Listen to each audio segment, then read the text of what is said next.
La plupart des Juifs de l'époque de Jésus cherchaient un libérateur politique et culturel, pas un sauveur du péché.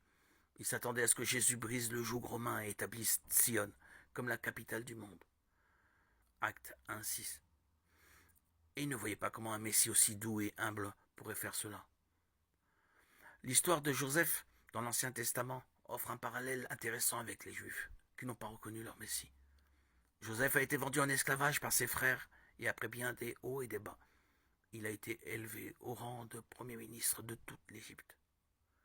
Quand une famine a frappé l'Égypte et Israël, les frères de Joseph sont allés chercher de la nourriture en Égypte et ils ont rencontré Joseph, mais ils ne l'ont pas reconnu.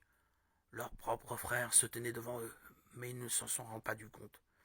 Ils ne l'ont pas reconnu pour une raison très simple, ils ne s'attendaient pas à cette apparence-là. Ils étaient habillés à l'égyptienne, parlaient comme un Égyptien, ils vivaient comme un Égyptien. L'idée qu'il puisse s'agir de leur frère disparu depuis longtemps ne leur a jamais effleuré l'esprit. Joseph était un berger hébreu, pas un membre de la famille royale égyptienne. C'est ainsi que la plupart des Juifs n'ont pas reconnu, ne reconnaissent toujours pas Jésus comme leur Messie. Ils s'attendaient à un roi terrestre, pas à un souverain d'un royaume spirituel. Beaucoup de rabbins interprètent la prophétie du serviteur souffrant en Ésaïe chapitre 53 comme une allégorie de la souffrance du peuple juif aux mains des nations. Leur aveuglement était si grand qu'aucun miracle ne pouvait leur ouvrir les yeux. Matthieu 11:20.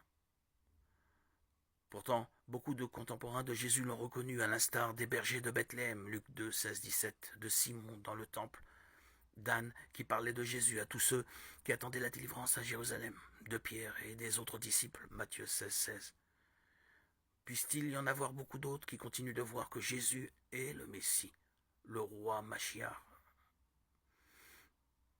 qui accomplit la loi et les prophètes. Matthieu 5:17.